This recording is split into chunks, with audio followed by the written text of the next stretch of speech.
ಮೇಲುಕೋಟೆ ಎನ್ನುವ ಸ್ಥಳದ ಹೆಸರು ಯಾರಿಗೆ ತಾನೇ ತಿಳಿದಿಲ್ಲ.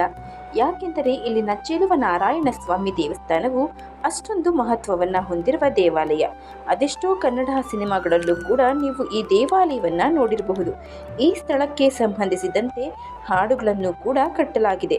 ಮೇಲುಕೋಟೆ ಚೆಲುವನಾರಾಯಣ ಸ್ವಾಮಿ ದೇವಸ್ಥಾನವು ರಾಮಾನುಜಾಚಾರ್ಯರಿಂದ ಜೀರ್ಣೋದ್ಧಾರಗೊಂಡಿದ್ದು, ಇದನ್ನು ಎಲ್ಲ ಯುಗದಲ್ಲೂ ದಕ್ಷಿಣ ಬದರಿ ಕ್ಷೇತ್ರವೆಂದು, ಯತಿ ಕ್ಷೇತ್ರವೆಂದು ಹೆಗ್ಗಳಿಕೆಯನ್ನ ಪಡೆದುಕೊಂಡಿದೆ. ಈ ಮೇಲುಕೋಟೆ ಚೆಲುವನಾರಾಯಣ ಸ್ವಾಮಿ ದೇವಸ್ಥಾನದ ಕುರಿತು ಒಂದಿಷ್ಟು ಮಾಹಿತಿಯನ್ನ ಇವತ್ತಿನ ವಿಡಿಯೋದಲ್ಲಿ ತಿಳಿದುಕೊಳ್ಳೋಣ. ನಮಸ್ಕಾರ ಸ್ನೇಹಿತರೆ, ಎಲ್ಲರಿಗೂ ಮಾನು ಮನೋಜ್ ಕನ್ನಡ ಯೂಟ್ಯೂಬ್ ಚಾನಲ್ಗೆ ಸ್ವಾಗತ. ಇವತ್ತಿನ ವಿಡಿಯೋದಲ್ಲಿ ಮೇಲುಕೋಟೆ ಚೆಲುವನಾರಾಯಣ ಸ್ವಾಮಿ ದೇವಸ್ಥಾನದ ಇತಿಹಾಸ, ಪೂಜಾ ಸಮಯದ ಬಗ್ಗೆ ಚಿಕ್ಕದಾಗಿ ತಿಳಿದುಕೊಳ್ಳೋಣ. ಮಂಡ್ಯ ಜಿಲ್ಲೆಯಲ್ಲಿ ಸುಮಾರು 3000 ಅಡಿಗಳಷ್ಟು ಎತ್ತರದಲ್ಲಿರುವ ಊರು ಮೇಲುಕೋಟೆ. ಈ ಊರಿನಲ್ಲಿರುವ ಪ್ರಸಿದ್ಧ ಪುಣ್ಯಕ್ಷೇತ್ರವೆಂದರೆ ಅದುವೇ ಮೇಲುಕೋಟೆ ಚೆಲುವನಾರಾಯಣ ಸ್ವಾಮಿ ದೇವಾಲಯ. ಈ ಮೇಲುಕೋಟೆ ಚೆಲುವನಾರಾಯಣ ಸ್ವಾಮಿ ದೇವಸ್ಥಾನದ ಇತಿಹಾಸ, ಯಾವೆಲ್ಲ ದೇವರನ್ನ ಈ ದೇವಾಲಯದಲ್ಲಿ ಪೂಜಿಸಲಾಗುತ್ತೆ, ಸಮಯವೇನು ಅನ್ನೋದನ್ನ ಚಿಕ್ಕದಾಗಿ ತಿಳಿದುಕೊಳ್ಳೋಣ. ಮೇಲುಕೋಟೆಯಲ್ಲಿ ನಾರಾಯಣ ಸ್ವಾಮಿ ವಿಗ್ರಹ ಪ್ರತಿಷ್ಠಾಪನೆಗೊಂಡದ್ದು. ವಿಷ್ಣು ತನ್ನ ನಾಭಿಯಿಂದ ಕಮಲದ ಮೂಲಕ ಬ್ರಹ್ಮನನ್ನ ಸೃಷ್ಟಿಸಿ ಆತನಿಗೆ ಸಕಲ ಕಲೆಗಳನ್ನು ಉಪದೇಶ ಮಾಡಿದನು. ಜಗತ್ತನ್ನ ಸೃಷ್ಟಿಸುವಂತೆ ಆಜ್ಞೆಯನ್ನು ಮಾಡಿದನು. ಈ ವಿಷಯ ನಮ್ಮ ಹಿಂದೂಗಳಿಗೆ ಗೊತ್ತೇ ಇದೆ. ಆದರೆ ಬ್ರಹ್ಮದೇವನಿಗೆ ಜಗತ್ತನ್ನ ಹೇಗೆ ಸೃಷ್ಟಿ ಮಾಡಬೇಕೆಂದು ತಿಳಿಯದೆ ವಿಷ್ಣುದೇವನನ್ನೇ ಧ್ಯಾನಿಸಲು ಪ್ರಾರಂಭಿಸುತ್ತಾನೆ. ಆಗ ವಿಷ್ಣು ಬ್ರಹ್ಮನ ಮುಂದೆ ಪ್ರತ್ಯಕ್ಷನಾಗಿ ತನ್ನನ್ನು ಧ್ಯಾನಿಸಲು ಕಾರಣವೇನೆಂದು ಕೇಳ್ತಾನೆ. ಆಗ ಬ್ರಹ್ಮದೇವ, ನನಗೆ ಸೃಷ್ಟಿಯನ್ನು ಹೇಗೆ ಸೃಷ್ಟಿಸುವುದು ಎಂಬುದೇ ತಿಳಿಯುತ್ತಿಲ್ಲ ಎಂದು ಹೇಳ್ತಾನೆ. ನಂತರ ವಿಷ್ಣು, ನೀನು ನನ್ನನ್ನು ಪೂಜಿಸು, ನಾನು ಸತ್ಯಯುಗದಲ್ಲಿ ನಿನಗೆ ಕಾಣಿಸಿಕೊಳ್ತೇನೆ ಎಂದು ಹೇಳ್ತಾನೆ.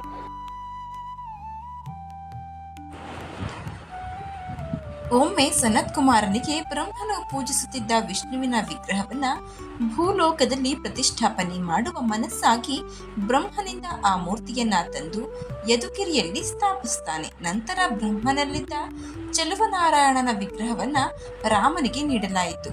ರಾಮನು ಈ ವಿಗ್ರಹವನ್ನ ಪೂಜಿಸಿದ್ದ. ನಂತರ ಆತನ ಮಗ ಕುಶ ಕೂಡ ಈ ವಿಗ್ರಹವನ್ನ ಪೂಜಿಸಿದ್ದ. ಬಳಿ ಇದು ಶ್ರೀಕೃಷ್ಣನ ಕೈ ಸೇರಿತು.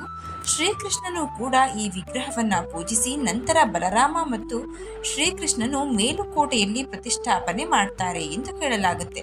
ಬಳಿಕ ಒಂದಿಷ್ಟು ಸಮಯ ಆ ವಿಗ್ರಹಕ್ಕೆ ಪೂಜೆಯೇ ಇಲ್ಲದೆ ಹಾಗೆ ಉಳಿದಿತ್ತು. ನಂತರ ರಾಮಾನುಜಾಚಾರ್ಯರ ಕನಸಿನಲ್ಲಿ ಮಹಾವಿಷ್ಣು ದೇವರು ಕಾಣಿಸಿಕೊಂಡು ಆ ವಿಗ್ರಹವನ್ನ ಜೀರ್ಣೋದ್ಧಾರ ಮಾಡುವಂತೆ ಹೇಳ್ತಾನೆ.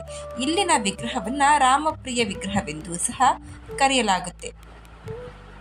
ಮೇಲುಕೋಟೆಯಲ್ಲಿ ನರಸಿಂಹಸ್ವಾಮಿ ನೆಲೆಯಾಗಿದ್ದು ಹೇಗೆ?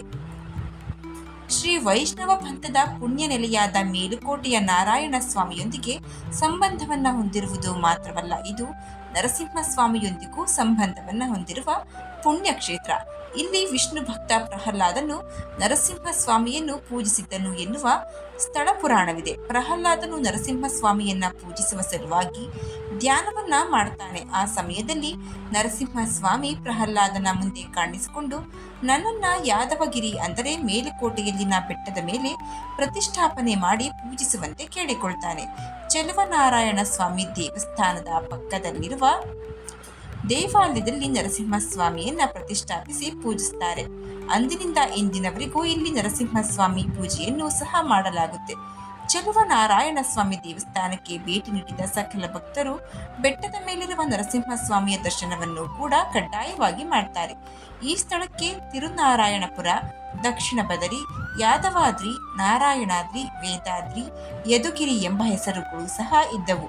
ದಕ್ಷಿಣ ಭಾರತದ 4 ವೈಷ್ಣವ ಕ್ಷೇತ್ರಗಳಾದ ಕಂಚಿ, ತಿರುಪತಿ, ಶ್ರೀರಂಗಗಳ ಪೈಕಿ ಮೇಲುಕೋಟೆಯೂ ಕೂಡ ಒಂದು.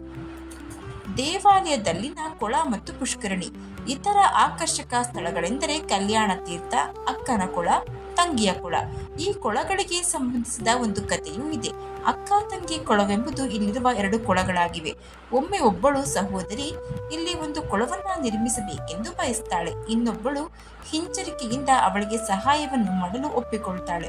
ಅದಕ್ಕಾಗಿಯೇ ಇಲ್ಲಿನ ಒಂದು ಕೊಳದ ನೀರು ಸ್ಫಟಿಕದಷ್ಟೇ ಸ್ಪಷ್ಟ, ಶುದ್ಧವಾಗಿದೆ ಮತ್ತು ಕುಡಿಯಲು ತುಂಬಾ ಸಿಹಿಯಾಗಿದೆ. ಆದರೆ ಇನ್ನೊಂದು ಕೊಳವು ಸ್ವಲ್ಪ ಕೆಸರು ಮತ್ತು ತುಂಬಾ ಉಪ್ಪಾಗಿರುತ್ತದೆ.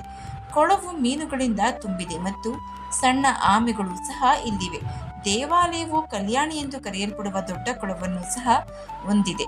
ನೀರಿಗೆ ಕರೆದೊಯ್ಯುವ ಮೆಟ್ಟಿಲುಗಳು ಮತ್ತು ಸುತ್ತಲೂ ನಿರ್ಮಿಸಲಾದ ಮಂಟಪಗಳ ಸೌಂದರ್ಯ ದೇವಸ್ಥಾನದ ಮೆರುಗನ್ನು ಮತ್ತಷ್ಟು ಹೆಚ್ಚಿಸುತ್ತದೆ. ದೇವಾಲಯದಲ್ಲಿನ ಪೂಜಾ ಸಮಯ. ಪ್ರತಿನಿತ್ಯ ಈ ಸನ್ನಿಧಾನದಲ್ಲಿ ವಿಶೇಷ ಪೂಜಾ ಪುರಸ್ಕಾರಗಳು ನಡೆಯುತ್ತವೆ. ದೇವಾಲಯದಲ್ಲಿ ಯಾವೆಲ್ಲ ಸಮಯದಲ್ಲಿ ಪೂಜೆ ನಡೆಯುತ್ತವೆ ಎಂದರೆ ಬೆಳಗ್ಗೆ 7:30ರಿಂದ ಮಧ್ಯಾಹ್ನ 1ರವರೆಗೆ, ಸಂಜೆ 4ರಿಂದ ಸಂಜೆ 6ರವರೆಗೆ, ಮತ್ತೆ ಸಂಜೆ 7ರಿಂದ ರಾತ್ರಿ 8ರವರೆಗೆ. ಒಂದಿಷ್ಟು ವಿಶೇಷ ದಿನಗಳಾದ ಶನಿವಾರ, ಭಾನುವಾರ ಮತ್ತು ಸರ್ಕಾರಿ ರಜಾ ದಿನಗಳಲ್ಲಿ ಪೂಜೆಯ ಸಮಯದಲ್ಲಿ ವ್ಯತ್ಯಾಸಗಳಿರುತ್ತವೆ. ಚೆಲುವನಾರಾಯಣ ಸ್ವಾಮಿ ದೇವಸ್ಥಾನವು ಮೇಲುಕೋಟೆಯಲ್ಲಿರುವ ಅತ್ಯಂತ ಪ್ರಸಿದ್ಧವಾದ ಹಾಗೂ ಪುಣ್ಯಕ್ಷೇತ್ರ.